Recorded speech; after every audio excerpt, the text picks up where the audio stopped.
Hey,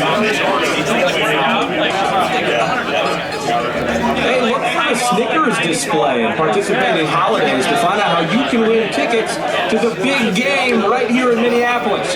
Standard message and data rates apply. Confirmation text will be sent. No purchase necessary. It ends September 17th, so get after it.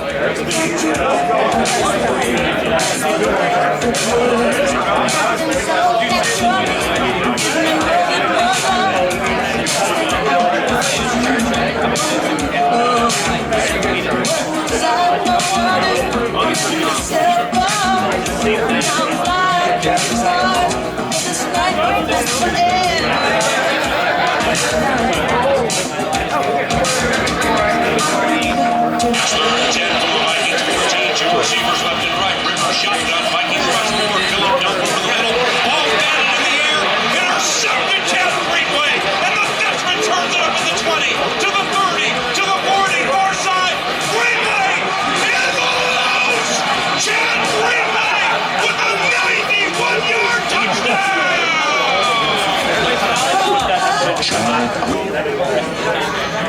Hey, Buffalo Wild Wings Crystal. Chad Greenway, ladies and gentlemen. You thought you would never hear the roar of the crowd One again. more time. One more time. Give it to him. I will miss that part, that's for sure. Yeah, this and actually it's like this every year, but this is the 9th year we've done the feast. I know that. The people with Buffalo Wild Wings, the Vikings, and the Fan decided to start the Friday Football Feast in 2009, which is the perfect year to start it. You guys go to the NFC title game. Usually the first 1 or 2 feasts as people settle back into kids getting back to school and out of the summer routine.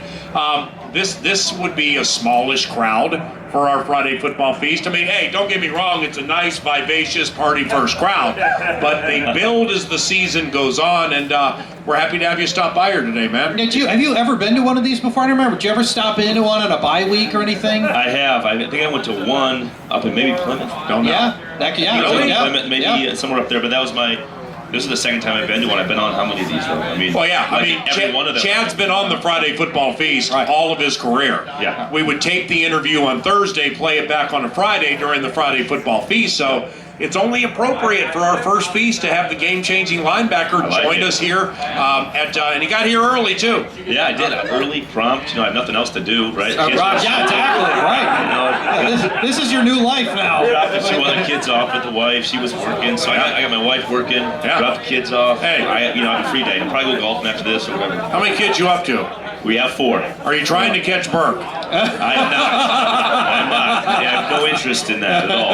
I think Matt's at somewhere He's at between 6 and 9. I want to He's at say 7. 8. Yeah, 8. It might be 8. Yeah, I think it is 8. It is 8. It's recently became 8, I think. I think you're right. You're halfway home. How about having him back in the state, though? It's going to be so great. great. Yeah, it's it great is for nice. Minnesota to have Berkey back here. Yeah, It's super cool. So what'd you spend your summer doing? This is the first summer of like your whole life that you didn't have someplace to be, and the regimen and the training camp and everything else. So what have you been doing for the last 4 or 5 months? Yeah, you think back, when I started playing football, it was 7th grade out in South Dakota.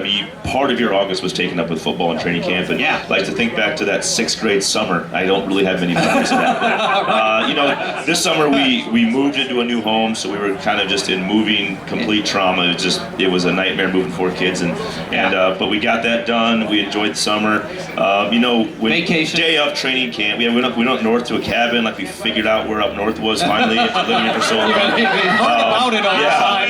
Yeah, traffic though. We went like on a Wednesday. It was still busy, but so we just enjoyed the time. And honestly, having 4 kids, it's nice to spend that summer moments with them. Yeah. Now, especially go back to school and the schedule picks up and things are crazy, and it's just nice to have that 6 weeks where I would have been playing football every day, all day. To have enjoyed with them. So were there any times you woke up and just went, I got nothing to do? I mean, it's funny. I've been asked that all the time. Like you miss it. I honestly, I will say this: when I was in it full speed. Sure. I tried to leave no stone unturned. I gave everything I had. I feel like I reached as much of my potential as possible.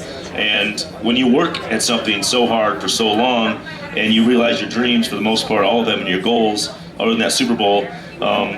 You can live with no regrets. So I honestly haven't been waking up in the mornings like, I got something else to prove. Yeah. I feel like with where I came from, my rise up to where I got to, and then my career here and doing it my way, retiring my way, I really feel like I got everything out of my career that I wanted, and that fulfillment for me is just incredible, and I love that. So now that you do not have to be in game-playing shape, is it all ho-hos and Twinkies? And, I look terrible, don't I? Yeah, you look clearly awful, let man. yourself go. What is this? So it's a peck. How about Yeah. What are these ribs? I haven't felt my ribs in 30 years. You look good though.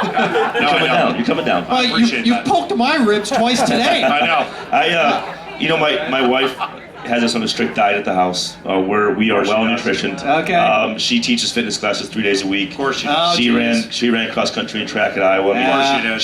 She has had 4 kids and doesn't ever look like she's had one. So I have no, like, I don't even have a So you don't chance. even get to do that. Yeah, if you like I want might to. try to sneak some wings out of here and eat them before I get home. Hey, you might want to. Now, hold on here. Off the She's whole gonna get- retirement thing, and I'm with you. I mean, and there's so many things I respect about Chad, and I've said it before on the radio, that I can argue that he certainly is one of the, if not the most significant players in the history of the organization. Not only for what he did on the field with all the tackles and the longevity with one team, what he does off the field. We're going to talk about that momentarily.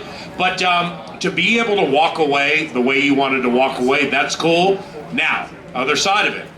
When I saw you in the tunnel at US Bank Stadium before the 49ers preseason game, staring at a Chad Greenway big giant picture. Okay, I'm being honest here, and hopefully you're comfortable with me sharing Absolutely. this. You were emotional. Okay? Yeah, it was weird for you, man. Well, super weird. I mean, the weirdest part so far has been turning on the game in Buffalo. You know, they're in Buffalo, and I'm like, it's middle summer. I'm just hanging out and listening to games. I'm like, what? There's a game tonight. And then, you know, obviously going to, so my daughters have always cheered in that, the NBC cheerleading thing. So it's at the preseason game, the 49ers game, we show up, I had to somehow finagle sideline tickets or passes. Like, it's that had to be impossible. tough. I can't get in the stadium anymore. Oh, come on. I gotta buy nosebleeds. I mean, it's unbelievable. Come on. I don't know how these people afford these tickets. It's unbelievable. Come on. But honestly, What the hell? being there was, at first I thought it was really weird, and then I was really happy that I did it and just kind of went there and kind of just, I knew it was going to be awkward and hard, and I went there. I actually went right in the locker room. I said hi to all the guys. I'm sure Zimmer loved that. But all that was acceptable. Running out on the field in pregame and sacking Brian Hoyer, that wasn't needed. Not okay. Okay, the Niners filed a grievance against you and the team. He runs right on the field and nails Brian Hoyer. I probably would have missed it. I probably would have missed the tackle.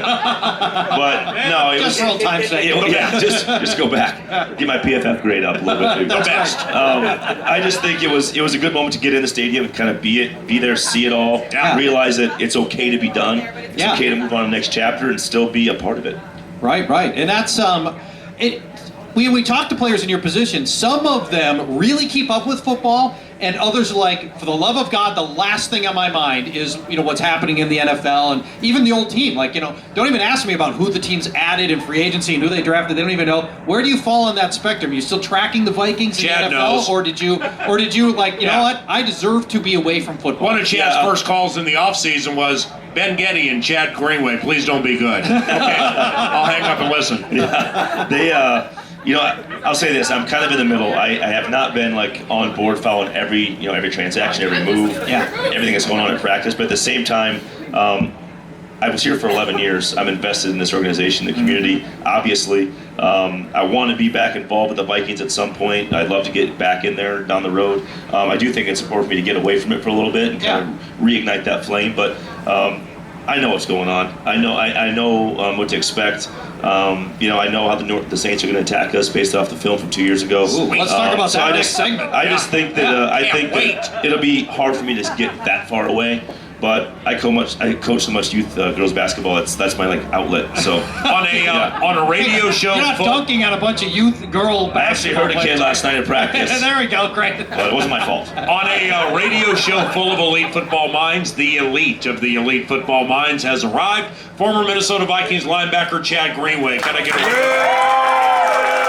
break down that Boston Saints game and get some football opinions from 52 when 92 continues. Charch on the fan. KFAN.